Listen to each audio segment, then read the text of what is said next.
अस्सलाम वालेकुम। आज हम लोग micro controller and embedded system के लिए जो है इंट्रोडक्शन का चैप्टर शुरू करने लगे हैं। तो जो बुक हम यूज़ कर रहे हैं वो है the AVR microcontroller and embedded systems using assembly and C, और साथ में ये रेफरेंस स्लाइड्स हैं।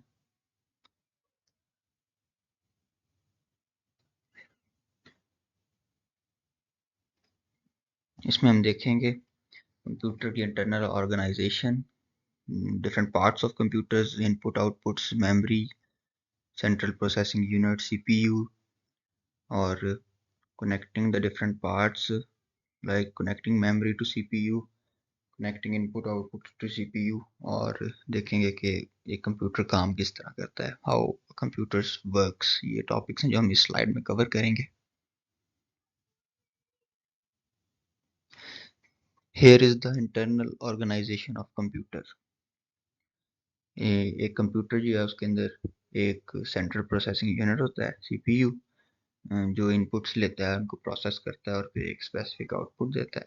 और एक मेमोरी होती है इनके अंदर, और बाकी इनपुट आउटपुट्स ही होती हैं। इनपुट्स में कीबोर्ड, माउस, सेंसर जो होते हैं एज अ इनपुट काम कर रहे होते हैं, और जो आउटपुट है वो उसके लिए हम LCDs, printers, like hand of a robot, ये भी डिफरेंट टाइप्स हैं इनपुट्स की और आउटपुट्स की, डिफरेंट कंपोनेंट्स कह लें आप। Memory everything that can store, retain and recall information, उसे हम मेमोरी कहते हैं। कोई भी चीज़ जो किसी चीज़ को स्टोर कर सके, रिटेन कर सके और उसे रिकॉल कर सके। इसमें आप हार्ड डिस्क भी हो सकती है और एक पीस ऑफ पेपर भी हो सकता है। मेमोरी करेक्टरिस्टिक्स लाइक उसकी कैपेसिटी, उसकी ऑर्गेनाइजेशन, उसके एक्सेस टाइम। कैपेसिटी में आ जाता है कि नंबर ऑफ बिट्स, कितने नंबर ऑफ बिट्स स्टोर कर सकते हैं, like 128 kilobytes, 1 gigabytes, 2 gigabytes, 3 gigabytes, 256 megabytes, इस तरह। और डाटा ऑर्गेनाइजेशन में डाटा की लोकेशन आ जाती है कि किस तरह जिस तरह यहाँ पे एक टेबल दिया हुआ है कि 128 लोकेशन हैं और हर लोकेशन 4 बिट का डाटा जो है वो स्टोर हो सकता है। तो 128 cross 4 memory has 128 location and 4 bit each. इसका मतलब कि 4 बिट का जो डाटा है वो एक लोकेशन पे स्टोर कर किया जा सकता है, और 128 लोकेशन है हमारे पास। और एक्सेस टाइम से कहते हैं कि how long it takes to get data from memory, मतलब कि कितनी देर लगाता है वो डाटा को मेमोरी में से रीड करने के लिए। ये मेमोरी स्टोरेज डिवाइसेस हैं, कुछ semiconductors, non semiconductors like floppy disks हैं, इसमें हार्ड डिस्क हैं, और different type of hard disk आ जाती हैं इसमें। आजकल जो लेटेस्ट चल रहे हैं वो SSDs हैं। वो भी डिपेंड करते हैं उनकी स्पेसिफिकेशन पे, उनकी प्राइस वगैरह क्या है। और इसमें मेमोरी स्टोरिंग डिवाइसेस हैं ये सब की सब। और सबसे ज़्यादा अच्छी वो मानी जाती हैं कि जो जिनका प्रोसेसिंग टाइम कम होता है, मतलब कि कितनी जल्दी आप डाटा उनमें से ऐसे रीड कर सकते हैं, कितनी जल्दी राइट कर सकते हैं। और मेमोरी स्टोरिंग डिवाइसेस तो आजकल काफ़ी हैं। उसमें USBs वगैरह भी आ रही हैं आजकल। सेमीकंडक्टर मेमोरी, इसमें रोम है, रैम है। रोम जो होता है वो वोलेटाइल मेमोरी होती है, और सॉरी नॉन वोलेटाइल मेमोरी, और जो रैम है वो वोलेटाइल मेमोरी होती है। रोम डिफरेंट टाइप्स हैं, मास्क रोम, प्रोग्रामेबल रोम, अरेजेबल रोम होती है, ईपी रोम, EEP रोम, इलेक्ट्रॉनिक अरेजेबल रोम, फ्लैश रोम, फ्लैश ऐप रोम। आजकल जो है वो फ्लैश ऐप रोम्स यूज़ हो रहे हैं। और रैम में आ जाता है static RAM, dynamic RAM, non volatile RAM. RAM जो होता है वो डाटा ऐसा है कि जब तक आप IC को पावर दे के रखेंगे, मतलब इसको पावर देंगे तब तक ये डाटा स्टोर रहता है, और जिस तरह वो पावर ख़त्म होती है तो जो डाटा है वो रेज हो जाता है। और रोम का इस तरह नहीं होता। रोम में अगर आपने कोई डाटा राइट किया है तो स्टोर करने की कोशिश की और उस दौरान कोई पावर कट भी हो जाता है तो फिर भी जो डाटा है वो स्टोर रहता है। Programmable, programmed by the IC manufacturer.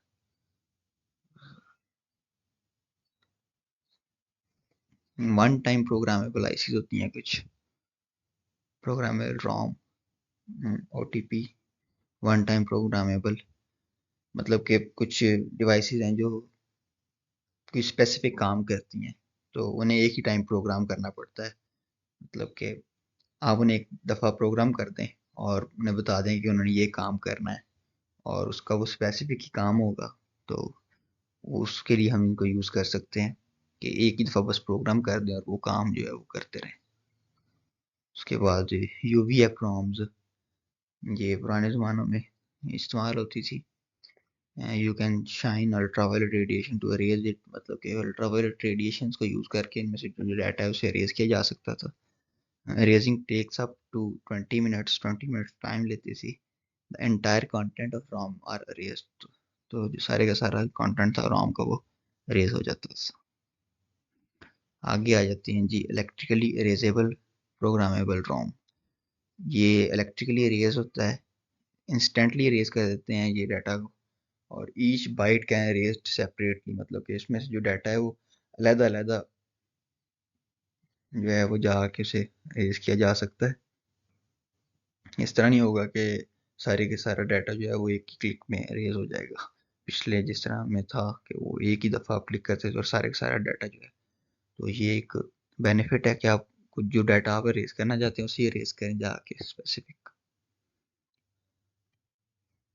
Raised in a flash, the entire device is erased at once, मतलब कि एट अ टाइम एक ही क्लिक पे आप सारे का सारा डाटा रेज कर सकते हैं।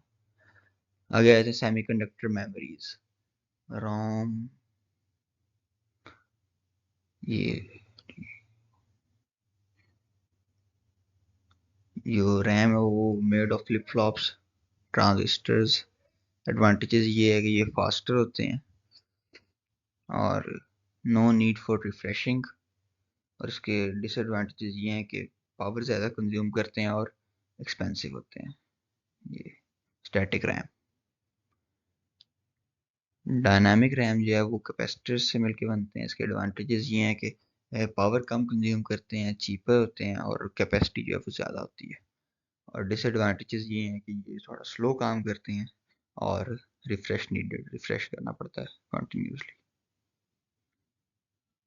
नॉन वोलाटाइल रैम, ये made of S RAM, static RAMs, battery और कंट्रोल सर्किटरी से बने होते हैं। ये एडवांटेजेस ये हैं कि बहुत फास्ट होते हैं, इनफाइनाइट प्रोग्राम और रिसाइकल है इनका, और नॉन वोलाटाइल। और डिसएडवांटेज ये है कि ये एक्सपेंसिव है। Internal parts of computers, central processing unit, tasks, it should execute instructions, it should recall the instructions one after another and execute them, मतलब कि ये जो है वो इंस्ट्रक्शंस को कॉल करता है, और जब इंस्ट्रक्शन आ जाती हैं फिर उनके ऊपर एक जो भी प्रोसेस हो जाए एग्जीक्यूट करते हैं उन इंस्ट्रक्शंस का, और आपको एक आउटपुट जो है वो जनरेट कर देते हैं। Connecting memory to CPU, memory pin outs, ये एड्रेस है, डाटा की पिन है, राइट एनेबल ये एक्टिव लो है, रीड एनेबल, चिप सेलेक्ट, ये तीनों इनके ऊपर बार है, तो इसका ये मतलब है कि ये एक्टिव लो है, और साथ में फिर ग्राउंड है, वीसीसी है। यहाँ पे हमने एक सीपीयू के साथ इसे कनेक्ट कर दिया है, और अगर कोई डाटा जो है हमने राइट करना हो मेमोरी में तो हम एक एड्रेस देते हैं, चिप सेलेक्ट करते हैं, डाटा देते हैं, फिर राइट इनेबल करते हैं, मतलब ज़ीरो करते हैं, और डाटा जो है वो राइट हो जाता है। और इसी तरह अगर हमने डाटा जो है वो रीड करना हो तो उसी तरह हम कोई एड्रेस देंगे एक, और चिप सेलेक्ट करेंगे, रीड डाटा को इनेबल करेंगे, और वो जिधर डाटा होगा उसे जाकर रीड कर लेगा। और इसके अंदर आप देखें इन दोनों में जो डिफरेंस है कि इसके अंदर राइट जिधर है उधर राइट जो है वो इनेबल है, ज़ीरो है, और जिधर रीड में राइट जो है वो 1 है, मतलब कि क्योंकि 0 है तो वो एक्टिव लो है, तो 0 पे वो एक्टिव हो जाएगा, और यहाँ पे जब 1 होगा तो वो नॉन एक्टिव होगा। यहाँ पे connecting input outputs to CPU, CPU के साथ जो इनपुट्स और आउटपुट्स हमें कनेक्ट करना है वो इस तरह कनेक्ट हो जाएंगे। Mouse, keyboard, sound card, graphic card, network. CPU should have lots of pin। ये सर्किटरी है कि किस तरह ये सारा काम जो है वो हो रहा है। ये एड्रेस बसेस हैं, data buses, right, read, CPU, input output pin है। ये हमने कनेक्ट किया हुआ है इस सर्किटरी को इसके साथ, सीपी सेंट्रल प्रोसेसिंग यूनिट के साथ। ये इनपुट आउटपुट के पिन हैं। How could we manage it?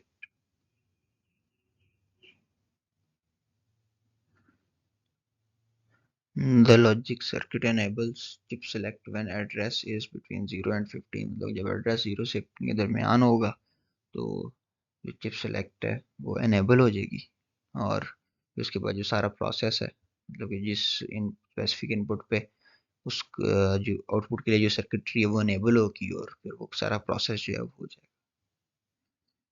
How could we make the logic circuit?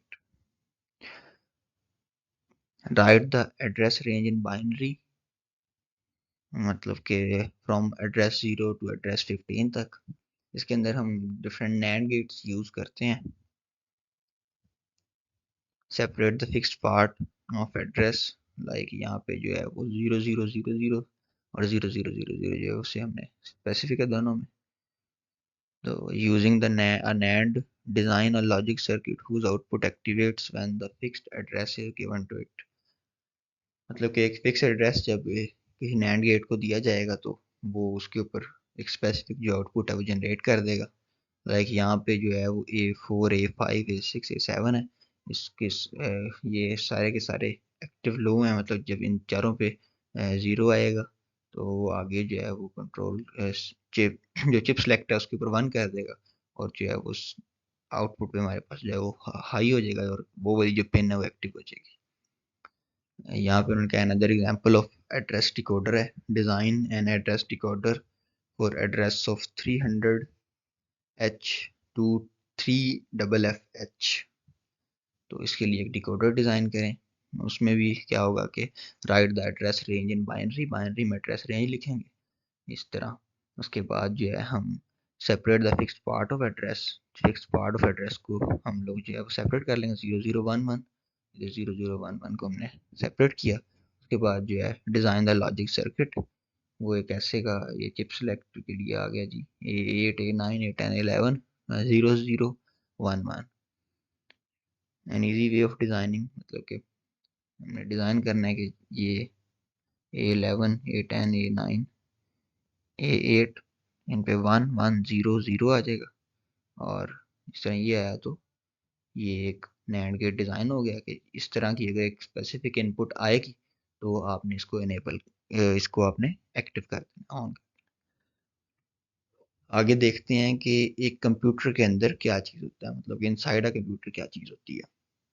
उसमें हम देख लेते हैं कि एक पीसी है, प्रोग्राम काउंटर, एक इंस्ट्रक्शन डिकोडर है।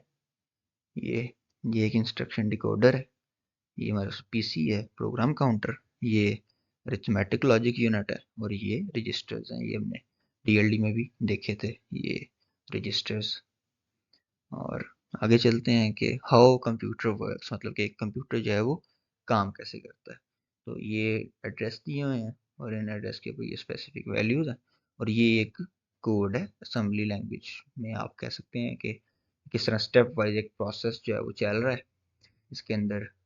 सेम इसी तरह ये एड्रेस बस है, ये डाटा बस है, ये कंट्रोल बसेज हैं राइट की और रीड की, ये रजिस्टर्स हैं, ये प्रोग्राम काउंटर, ये अरिथमेटिक लॉजिक यूनिट है, और ये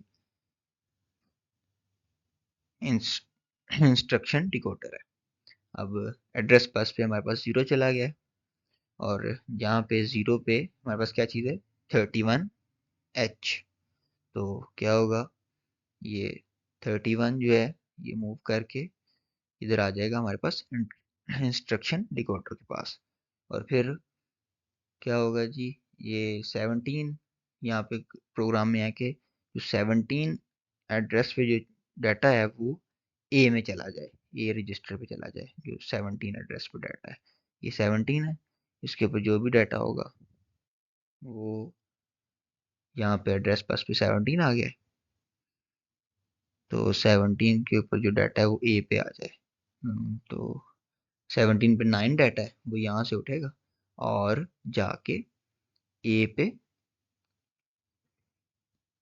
राइट हो जाएगा। मतलब कि हमने 17 पे जो डाटा था उसे रीड किया, रीड करके वहां से, और उसे राइट कर दिया लाके ए ये रजिस्टर पे।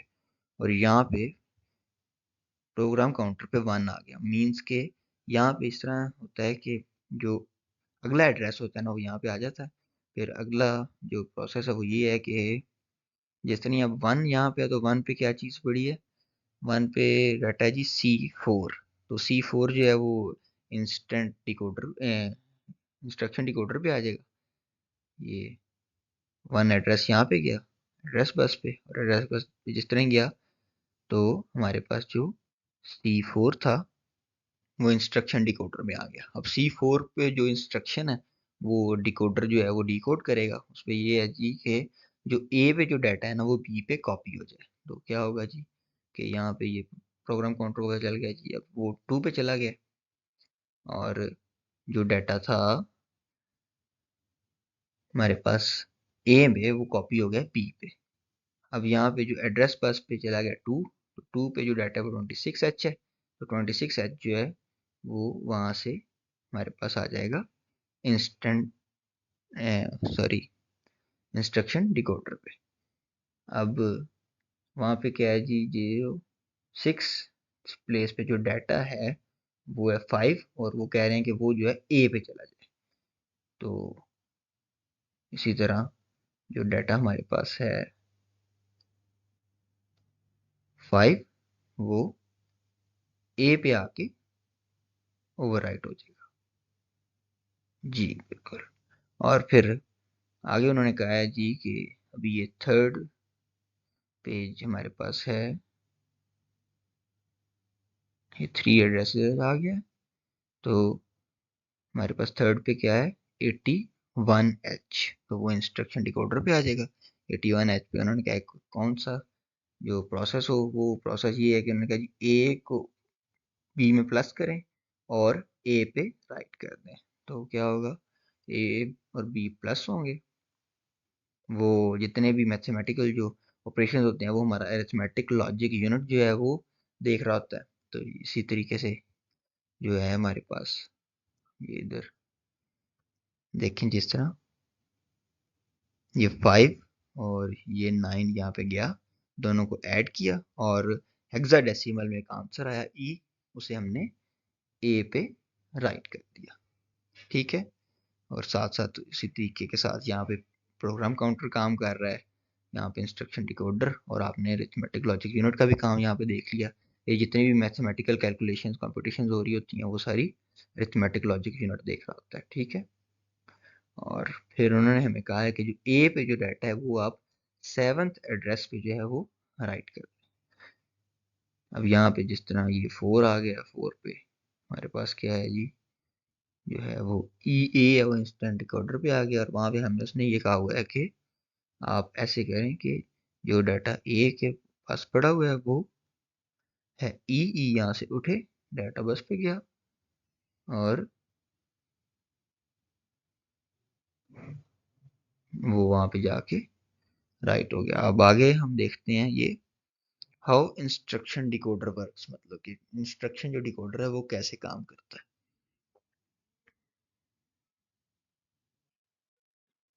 जी, तो अब हम देखते हैं कि किस तरह की जो इंस्ट्रक्शन डिकोडर है वो काम करता है। इसके अंदर जो ये चीज़ है ये मेमोरी है, मतलब डाटा जो है हमारे पास बाइनरी में पड़ा हुआ है। और ये जो चीज़ है यहाँ पे पता चल रहा है हेक्स में कि कौन से एड्रेस पे क्या डाटा पड़ा हुआ है। 0 पे 31 एच, एच मीन्स हेक्स, 2 पे 26H4 पे EAH। और ये जो डाटा ये ह्यूमन अंडरस्टैंडिंग के लिए आप कह लें कि मतलब कि इस एड्रेस पे ये काम हो जाए, ये और ये थ्रू एक असेंबली लैंग्वेज में आप कह सकते हैं इस सारे प्रोसेस को कि ये काम हो रहा है। और ये दो तरीके से काम कर रहा होता है, दो, एक ओप कोड होता है और एक ऑपरेंड होता है। जो ओप कोड होता है वो ऑपरेशन कोड है, और जो ऑपरेंड है ये जो डाटा जो है जिस डाटा पे काम हो रहा होता है वो ऑपरेंड होता है। मींस के यहाँ पे एक ऑपरेशन कोड है 000, लाइक यहाँ पे जिस तरह के ऑपरेशन कोड है 000, तो इसका मीनिंग ये है कि यहाँ पे एक्स को ए में जो है आप शिफ्ट कर दें, मतलब कि एक्स को ए पे राइट कर दें। और इसी तरह अब देखें ना, ये एक डिकोडर की तरह काम करेगा, 000 पे ये वाला स्पेसिफिक काम हो जाए, और 001 पे ये स्पेसिफिक जो आउटपुट जो प्रोसेस है ये हो इसी तरह थ्रू चलता रहे, और सारा काम जो है इस तरह डाटा ऑपरेंड जो है वो डाटाबेस, मतलब कि जो काम जिस डाटा पे हो रहा होता है वो, और ऑपरेशन कोड लाइक 000 001 और ये सारी चीज़ें। और आगे ये दो तरह के आर्किटेक्चर हैं, जिसमें एक में जो है वो सीपीयू के एक साइड पे डाटा मेमोरी चल रहा है, एक साइड पे कोड मेमोरी चल रही है, मतलब ये दोनों चीज़ें अलग अलग चल रहे होते हैं। वो जो आर्किटेक्चर है वो हार्वर्ड है, हार्वर्ड आर्किटेक्चर है जो, उसमें ये चीज़ें अलग अलग दोनों चीज़ें चल रही होती हैं। और दूसरा जो है वो वॉन न्यूमन आर्किटेक्चर है, उसमें जो है वो कोड मेमोरी और डाटा मेमोरी जो है वो एक साथ चल रहे होते हैं, एक जैसे सीपीयू के साथ चल रहे होते हैं। इसी में यही चीज़ें हैं बस। इसी तरह जो है वो ये लेक्चर जो है वो हमारा यहाँ तक ही है, मतलब चैप्टर 0 जो है उसके अंदर ये चीज़ें डिस्कस हुई हैं कि एक कंप्यूटर काम किस तरह करता है, उसके पार्ट्स, उसकी इनपुट आउटपुट्स, और एक रजिस्टर किस तरह काम करता है, सीपीयू किस तरह कंप्यूट कर रहा होता है चीज़ों को, और ये चीज़ें थी। बाकी हम जो चैप्टर 1 है उसको भी देखते हैं कि उसके अंदर क्या क्या चीज़ें हैं। तो वही सेम बुक है, the AVR microcontroller and embedded system using assembly and C. तो इसमें इंट्रोडक्शन टू AVR चैप्टर 1 है, और सेम रेफरेंस स्लाइड जो ऑथर की तरफ से हैं वही हम यूज़ कर रहे हैं। और इसमें हम देखते हैं टॉपिक्स जो है हमारे पास वो है micro controller versus micro processor, और मोस्ट कॉमन माइक्रो कंट्रोलर जो यूज़ हो रहे हैं। उसके बाद AVR के फीचर्स और AVRs के मेंबर्स। ये 4 टॉपिक्स जो हैं ये हम कवर करेंगे इसमें, और देखते हैं कि किस तरह है। यहाँ पे आ जाता है हमारे पास general purpose microprocessor versus microcontroller. General purpose microprocessor अगर हम देखें तो उसके अंदर जो है वो हमारे पास RAM, ROM, input output ports, timers, serial port CPU के साथ जो है वो कनेक्टेड है। बट जो जनरल पर्पस माइक्रो प्रोसेसर होते हैं, इसको अगर हम देखें तो ये एक्सपेंसिव होते हैं, और एप्लीकेशन इसमें काफ़ी ज़्यादा होती हैं। मतलब कि आप ये इस माइक्रो प्रोसेसर के जो आपके पीसीज में लगे होते हैं इसके थ्रू आप मूवीज़ देखते हैं, पीसीज में आप गेम्स खेलते हैं, आप अपना कोई काम है दूसरा कोई भी, तो वो सारा काम जो है आप अपने पीसी पे कर रहे होते हैं। तो ये जो माइक्रो प्रोसेसर हैं ये मदरबोर्ड के अंदर यूज़ हुए होते हैं। और ऑन द अदर हैंड अगर हम माइक्रो कंट्रोलर की बात करें तो उसमें भी same RAM, ROM, input output ports, timer, serial ports जो होते हैं ये सीपीयू के साथ होते हैं। पर अगर हम माइक्रो कंट्रोलर की बात करें तो ये चीप होते हैं, और इसमें इस तरह होता है कि दोनों में कॉम्पिटिशन हो रही होती हैं। बट जो माइक्रो कंट्रोलर होते हैं इसमें स्पेसिफिक एप्लीकेशंस होती हैं, मतलब कि जिनके ऊपर हम काम कर रहे होते हैं, स्पेसिफिक एप्लीकेशन है कि ये काम कर सकते हैं, और उसमें कॉम्पिटिशन हो रही होती हैं। But on the other hand जिस तरह आप वो जनरल पर्पस माइक्रो प्रोसेसर के थ्रू मूवीज देख सकते हैं, गेम्स खेल सकते हैं, तो उस तरीके के साथ आप माइक्रो कंट्रोलर्स को यूज़ नहीं कर सकते। और स्पेसिफिक कुछ एप्लीकेशन होती हैं जिसको, मतलब कि जो कंप्यूटेशन करवानी है आपने, कोई काम है, डाटा लेना है, उसको प्रोसेस करवाना है, उसके कोई आउटपुट है, तो वो काम आप माइक्रो कंट्रोलर से करवा सकते हैं। और on the other hand there is a big price difference between micro processor और माइक्रो कंट्रोलर्स। मतलब कि अगर जो माइक्रो प्रोसेसर है वो मिनिमम $250 से शुरू हो रहा है, तो जो आपको माइक्रो कंट्रोलर है वो ऑन द अदर हैंड आपको $2.5 में भी मिल जाएगा। पर एप्लीकेशंस का भी डिफरेंस है बिल्कुल, कि जो माइक्रो प्रोसेसर है वो काफ़ी काम जो है वो कर सकता होता है, और जो माइक्रो कंट्रोलर है उसमें आप स्पेसिफिक हो जाते हैं कि ये काम आप कर सकते हैं। और बाकी ये इन दोनों में डिफरेंस है। आगे हम चलते हैं तो ये आ जाता है जी मोस्ट कॉमन जो माइक्रो कंट्रोलर्स हैं। 8 बिट माइक्रो कंट्रोलर्स हैं, 32 बिट माइक्रो कंट्रोलर्स हैं। 8 बिट में AVR आ जाता है, पिक आ जाता है, HCS12 8051। ये डिफरेंट आर्किटेक्चर्स हैं जिन जो अपने कंट्रोलर्स बनाते हैं। फिर डिफरेंट कंपनीज जो हैं वो आर्किटेक्चर बेस के ऊपर वो उसके ऊपर जो है वो चिप्स बनाते हैं उसके, जो हम यूज़ करते हैं। बाकी 32 बिट माइक्रो कंट्रोलर्स में आ जाता है ARM, आ जाते हैं AVR32, PIC32। जो 8051 है वो भी सेम काम कर रहे होते हैं, और ये आजकल के दौर में तो आपको शायद ₹150 का भी मिल जाएगा। 8051 वो AT80 3951 इस तरह कोई इसके नेम्स होते हैं, तो उसके ऊपर आप देख चेक कर सकते हैं। ये तकरीबन ₹150 का भी आपको मिल जाता है, और ये भी एक माइक्रो कंट्रोलर है कि कंप्यूटेशन करके आपको देता है। और इस तरह 80MEGA328 माइक्रो कंट्रोलर्स हैं, 8 बिट का ही है।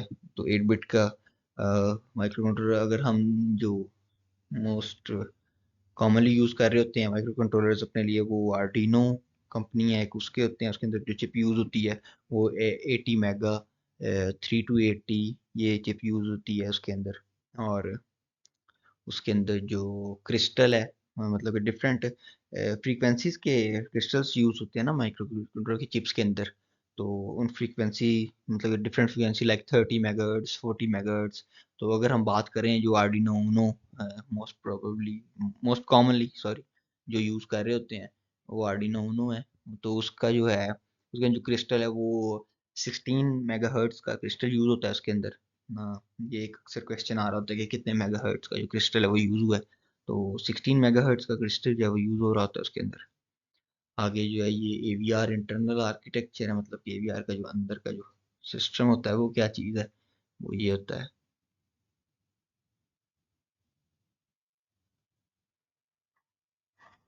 जी, तो ये है AVR इंटरनल आर्किटेक्चर है। इसके अंदर आप देख रहे हैं कि प्रोग्राम प्रोग्राम इधर पड़ा है, प्रोग्रामेबल मतलब रोम है ये, और CPU है साथ। ये OSC ऑसिलो ऑसिलोस्कोप है, ये ऑसिलेशन के लिए। और उसके साथ एक एक्सटर्नल जो है, ये जो चीज़ है हमारे पास, ये एक्सटर्नल क्रिस्टल है। इसके थ्रू हम जो है वो फ्रीक्वेंसी देते हैं, और वो 0 से 20 मेगाहर्ट्ज तक होती है। और जैसे हमने पीछे ही बात की कि हम आर्डिनो उनो देख रहे होंगे, तो उसका जो है जो एक्सटर्नल क्रिस्टल उसके साथ लगा होता है, वो जो उसकी फ्रीक्वेंसी दे रहा होता है वो 16 मेगाहर्ट्ज की होती है। और साथ में ये CPU है, CPU के साथ एक बस है, और उसके साथ बाकी रैम है, EEP ROM, timers, other peripherals, ports, interrupt units हैं। और ये सारे डुअल कम्युनिकेशन कर रहे हैं उसके साथ, बाय कम्युनिकेशन है। और जो इधर प्रोग्राम है, प्रोग्राम हमारा है जो मेन प्रोग्राम है वो होता है प्रोग्राम रोम में। ये सीक्वेंशियल एक लॉजिक के थ्रू ये होता है, इसके अंदर सारा काम हो रहा होता है। और ये रैम रैंडम एक्सेस मेमोरी, साथ में ये रोम, टाइमर्स हैं। और ये पोर्ट्स हैं, ये पोर्ट्स डुअल पोर्ट्स होते हैं इनपुट्स आउटपुट्स के लिए। और ये इंटरप्ट यूनिट है साथ इसके पोर्ट्स के। और इंटरप्ट यूनिट जो है इसके अंदर इस तरह होता है कि जब कोई प्रोग्राम जो है वो एग्जीक्यूट हो रहा है और उसके अंदर हम कहते हैं कि एक कोई काम है उससे ज़्यादा प्रायोरिटाइज करना है, मतलब कि पहले वो हो जाए, तो आप सिस्टम को रोक के तो जो है इंटरप्ट यूनिट के थ्रू वो वाला काम पहले करवा सकते हैं, प्रायोरिटाइज कर सकते हैं उसे। और रैम, अगर हम एक एग्जांपल लेते हैं किसी भी एक प्रोजेक्ट की लेट्स से कि एक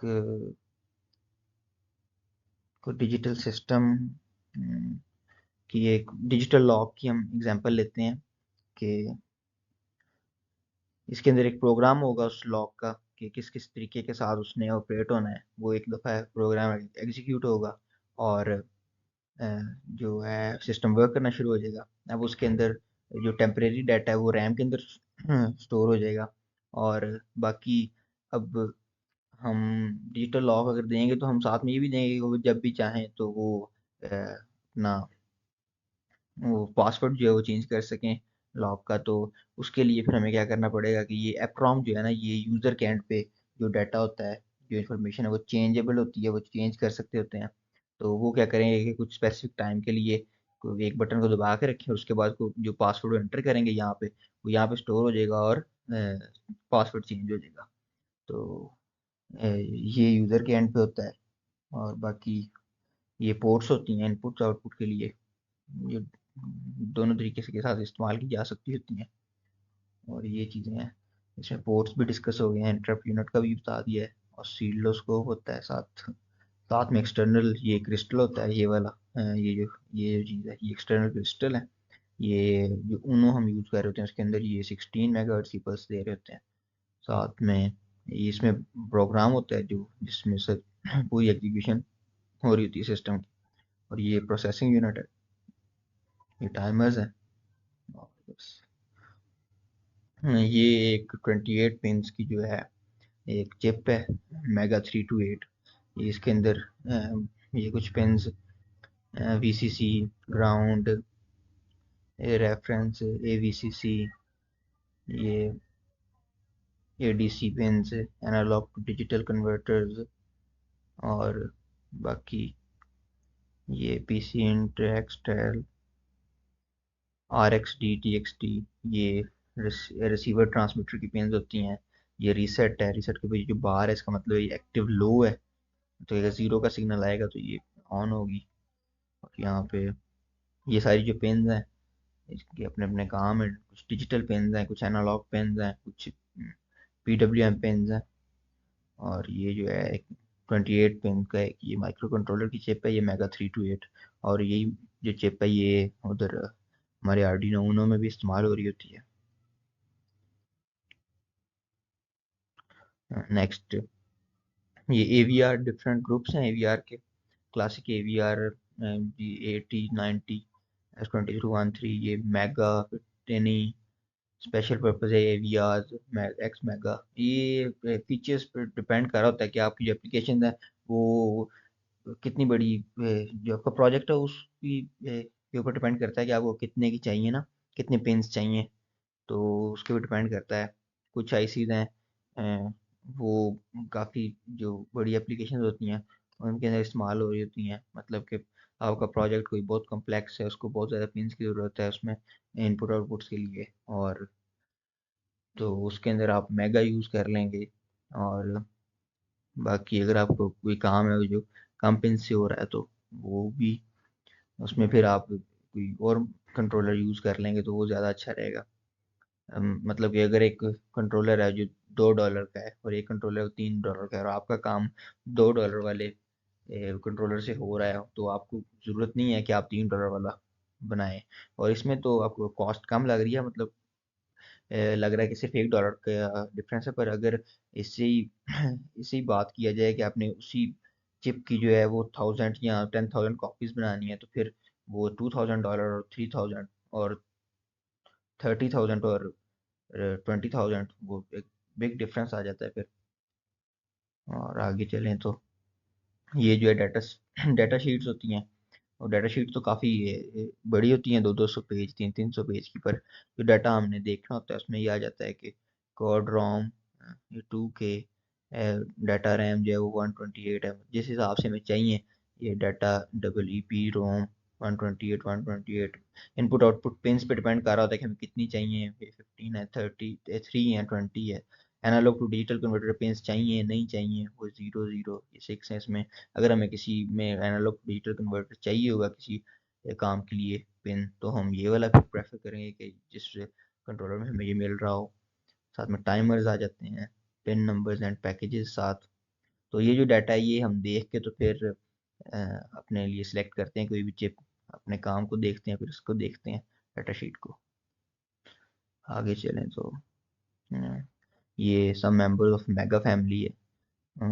तो इसमें एट मेगा 8, 16, 32, 64, 1280, इसमें डिफरेंस आ जाता है रोम का 8, 16, 32, 61, 128। इसमें एट मेगा 8 और एट मेगा 16 में जो डाटा रैम है वो दोनों में 1K है, और ऐप रोम भी 0.5K है। बट जो है इनपुट आउटपुट पिंस जो हैं वो एक में 32 है, एक में 23 हैं। Analog to digital converter pins जो हैं वो पहले चार जो हैं 8 से 64 तक, चारों में 8 ही हैं, और जो है 1280 उसमें 16 है। और इसी तरह ये सारी चीज़ें हम देख के तो फिर अपने लिए चिप जो है वो सिलेक्ट करते होते हैं। इसमें कॉस्ट का भी डिफरेंस आता है काफ़ी, और जो काम हमें मतलब कि एट मेगा 8 करके दे रही है और उस काम के लिए हम अगर एट मेगा 1280 लगाते हैं तो ये प्रेफरेबल नहीं होगा कभी भी, कि क्योंकि कॉस्ट का भी एक फैक्टर आएगा। तो बाकी आगे देखते हैं। ये कुछ चिप्स हैं, मतलब कि जब हम पीसीबी डिज़ाइन करते हैं और उसके अंदर जब हम खुद एक प्रोजेक्ट बनाएं कोई जिसके अंदर हम यूज़ कर रहे हैं ये चिप्स, तो इस चिप को हमें उस पीसीबी में इंस्टॉल करने के लिए ड्रिलिंग ड्रिलिंग करनी पड़ेगी। ये तो ये एक कह लें कि थोड़ा डिफिकल्ट भी है कि आप इस आईसी को उस पीसीबी में सोल्डर करें। और बाकी ये कुछ और ये आईसीज हैं, ये एसएमडीज में आ जाती हैं। इसके लिए आपको ड्रिलिंग नहीं करनी पड़ती पीसीबी में। ये हीट गन के साथ आप हीट करते हैं, पेस्ट लगाते हैं पहले नीचे और ऊपर आईसी रखते हैं, हीट गन के साथ हीट करते हैं तो ये सोल्डर हो जाती है। और ये कुछ आई थिंक TSSOP और SOIC, ये भी आईसीज ही हैं। ये भी आपको सोल्डरिंग नहीं करनी पड़ती, आप बस ऊपर रख के हीट गन से ये भी सोल्डर हो जाते हैं।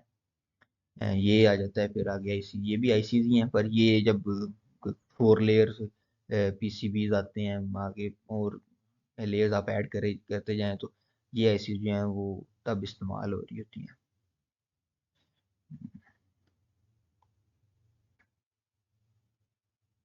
ये भी सब members of special purpose families हैं, ये सारी डाटा शीट्स हैं उनकी। ये ये प्रोडक्ट, ये उसके फ्लैश SRAM आईओज, ये हमें याद करने की ज़रूरत नहीं होती। मतलब कि ये जो डाटा है ये हम तब देख रहे होते हैं कि जब हम सेलेक्ट करना चाह रहे होते हैं कि हम हमारा ये काम है और इसके अंदर ये हमें रिक्वायरमेंट है, तो हमें उस चीज़ के लिए कौन सी जो चिप है हमारे लिए बेस्ट रहेगी। तो जिसमें हमें फ्लैश अगर 192 चाहिए और हमें साथ में उसके ना SRAM जो है वो चाहिए 16, तो वो हम एक कॉम्बिनेशन देखेंगे हमें मिल रहा है या नहीं मिल रहा। और अगर हमें नहीं मिल रहा तो हम क्या करेंगे, हम जो फ्लैश है वो 256 देख लेंगे और SRAM फिर 16 में मिल जाएगी। साथ से iOS 678 है दोनों में। और ये जो हम बात कर रहे हैं 256A1 की और 192AM A1 की। तो इसी तरह जब हम देखना शुरू करते हैं किसी प्रोजेक्ट के लिए तो डाटा शीट देखते हैं। तो उस डाटा शीट के थ्रू फिर हम उसका देखते हैं कि क्या क्या हमें रिक्वायर्ड है और क्या क्या उस चिप में है। तो उस फीचर्स के थ्रू फिर हमें पता चल जाता है कि हमने किस चीज़ को लेके आगे चलना है। तो इस डाटा सारे को हमें याद करने की जरूरत नहीं होती, ये कभी भी जब हमें चाहिए वो डाटा शीट हम देखते हैं तो उससे हमें आइडिया हो जाता है। आगे ये है let's get familiar with IVR part names, मतलब ये जो एट है ये हमें बता रहा है कि ग्रुप, वो नेम बताता है, ये एटमल कंपनी है और मेगा ग्रुप है। और 128 जो है वो हमें फ्लैश बता रहा होता है कि 128 यहाँ पे फ्लैश है 128K। इस तरह एटनी में एटमल कंपनी है, कंपनी एटमल है, और जो टिनी है वो ग्रुप है, और जो फ्लैश है वो इसका 4K का है। इस तरह 8090S4433 में 90S जो है वो क्लासिक ग्रुप है, 80 एटमल को शो कर रहा है, और 4 का इसके अंदर 4K का फ्लैश है। तो इसके साथ जो है ये चैप्टर 0 भी हमारा मेरे ख्याल से हो जाता है। और अब हम देख लेते हैं कि आर्डिनो ऊनो के अंदर जो चिप लगती है उसके बारे में देखना चाहिए हमें कुछ 328P। तो उसके बारे में हम उसकी डाटा शीट को खोल के देखते हैं एक दफ़ा कि उसके अंदर क्या चीज़ें हैं।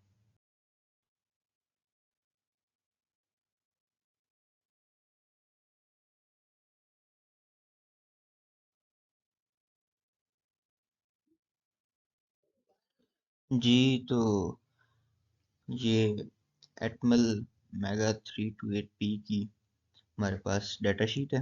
तो डाटा शीट तो ये खैर 294 पेजेस की है। पर इसके जो पहले दो पेजेस हैं इसके अंदर जिसके फीचर्स हैं वो उन्होंने बताए हुए हैं। पहला फीचर जो है इसका वो है कि हाई परफॉर्मेंस है लो पावर पे 8 बिट माइक्रो कंट्रोलर है। ये मतलब ये है कि जो एटमेगा 328P है वो माइक्रो कंट्रोलर है जो हाई परफॉर्मेंस प्रोवाइड करता है और लो पावर कंज्यूम करता है। तो ये एक इसका प्लस पॉइंट है। और इसका जो आर्किटेक्चर है वो है R I S C architecture. R I S C reduction instruction set computer architecture है इसका। अ, और ये अलाउ करता है एफिशिएंट इंस्ट्रक्शंस की एग्जीक्यूशन को। ये हमें अलाउ करता है। और आगे जो है वो उन्होंने पॉइंट है कि 131 पावरफुल इंस्ट्रक्शंस मीन्स कि ये जो है 131 जो इंस्ट्रक्शन है ना उसको एक सिंगल साइकिल में एग्जीक्यूट कर सकता है। और ये अश्योर करते हुए कि ये फास्ट और एफिशिएंट प्रोसेसिंग भी करेगा। और अगला पॉइंट है 32x8 general purpose working registers हैं इसके पास। जो इसका मतलब ये है कि द माइक्रो कंट्रोलर जो है उसके पास है 32 रजिस्टर्स जो इसकी फ्लेक्सिबिलिटी और वर्सटैलिटी को शो करते हैं। और ये फुली स्टैटिक ऑपरेशन इसका मतलब ये है कि the micro controller operate in a static manner मतलब ये एक स्टैटिक मैनर में ऑपरेट होता है। Meaning it does not require us clock signal to maintain its operation. इसको कोई क्लॉक सिग्नल नहीं चाहिए होता अपना इसको मेंटेन करने के लिए। अगला पॉइंट है कि 16 MIPS throughput at 16 megahertz up to fully static operation का रहता है कब तक है 16 MIPS थ्रू आउट नहीं क्या लिखा हुआ है ये जी एट 16 मेगाहर्ट्ज तक ठीक है। और साथ में अगला पॉइंट ये है कि on chip two cycle multiplier. इसकी जो है high endurance non volatile memory segments हैं उसके अंदर आ जाता है जी। The microcontroller has memory segments such as flash, program memory, and EEPROM that have high endurance. इसकी endurance जो है वो high होती है। और endurance high है 32K bytes of in system self programmable flash program memory 1K bytes EEPROM 2K bytes internal SRAM write erase cycle जो है वो 10,000 flash to 1 lakh EPROM optional boot code section with independent lock bits. Op- Optional board code section with independent lock bits in system programming by on-chip board program to read while write operation. Program lock for software security. The microcontroller has a programming log feature that can be used to protect the software from unauthorized access or modification. आगे चलें तो वो है peripheral features हैं इसके। The microcontroller has various peripheral features including timers, counters, PWM channels, उसके बाद आगे analog to digital converters, serial interferences हैं, watchdog timer, analog comparators, interrupt capabilities। आगे स्पेशल माइक्रो कंट्रोलर के फीचर्स हैं कुछ स्पेशल माइक्रो कंट्रोलर के फीचर्स हैं। स्पेशल माइक्रो कंट्रोलर के फीचर्स में अगर हम देखें तो वो आ जाता है जी हमारे पास power on reset and programmable able brown out detections, उसके बाद इंटरनल कैलिब्रेटेड ऑसिलेटर है, और डिफरेंट स्लीप मोड्स और पावर सेविंग भी हैं। इनपुट आउटपुट एंड पैकेजेस में आ जाएं तो उसमें आ जाता है हमारे पास micro has 23 programmable input output lines and is available to 32 LED TQFP and 32 pad QFN और MLF packages। ऑपरेटिंग वोल्टेज जो है इसका, वो micro controller operates at a voltage range of 2.7 volt to 5.5 volts. Temperature ranges: the microcontroller can operate in an automotive temperature range of -40 degree Celsius to +125 degree Celsius तक ये operate कर सकता है। इसकी टेम्परेचर रेंजेस हैं। उसके बाद speed grade है इसका, उसके अंदर आप देखें तो 0 to 8 megahertz at 2.7 to 5.5 volt. Automatic temperature range इसकी यहाँ पे भी वही है सेम, और 0 to 16 megahertz at 4.5 to 5.5 volt. मतलब कि ये जो 0 से 16 मेगाहर्ट्ज तक जो ऑपरेट कर सकता है वो है इसके 4.5 वोल्ट से 5.5 वोल्ट तक होनी चाहिए, और 0 से 8 मेगाहर्ट्ज तक ये 2.7 से 5.5 वोल्ट में भी ऑपरेट कर लेगा। उसके बाद लो पावर कंजप्शन है, उसमें active mode 1.5 milli amperes at 3 volts और 4 मेगाहर्ट्ज पे, और पावर डाउन मोड जो है उसमें ये 1 माइक्रो एम्पेयर एट 3 वोल्ट। और ये है the micromotor has low power consumption in both active and power down modes, make it suitable for battery powered applications. तो ये इसकी एप्लीकेशन सारी हम देख लें, इसके फीचर्स सारे के सारे। तो ये 8-bit AVR microcontroller with 32K bytes in system programmable flash, इसकी डाटा शीट है। बाकी आगे जिस तरह से हम मूव करते जाएंगे तो इसकी डाटा शीट में जो जो चीज़ें हमारे लिए इंपॉर्टेंट होगी उसको हम देख लेंगे। ये इसकी आगे पिन कॉन्फ़िगरेशन है, और बाकी फिर बाकी हम देखेंगे बाद में। तो आज के लिए इतना काफ़ी है, और हमने आज अगर कंक्लूड करें तो हमने देखी हैं चीज़ें डिफरेंट, जिस तरह के हमने देखा है इसमें चैप्टर 0 देखा था। चैप्टर 0 के बाद फिर हमने देखा चैप्टर 1। चैप्टर 0 में हमने हाउ कंप्यूटर वर्क्स, और उसके बाद कंप्यूटर्स के पार्ट्स, इनपुट आउटपुट्स, सीपीयू को देखा, और उसके बाद रजिस्टर किस तरह वर्क करते हैं उसे देखा। उसके बाद जो अगर बात करें चैप्टर 1 में, उसमें AVR ARMs और ये सारी चीज़ें, और उसके बाद हमने एक एग्जांपल देखी डिजिटल लॉक की। तो उम्मीद है कि आपको ये वीडियो अच्छी लगी होगी, और इसमें से आपको काफ़ी हेल्प होगी। और अगर कोई भी इसमें क्वेश्चन हो तो इंशाल्लाह हम कोशिश करेंगे कि आगे से अगली वीडियोस में उसको दोबारा देख लिया जाए। Thank you so much. अल्लाह हाफिज़।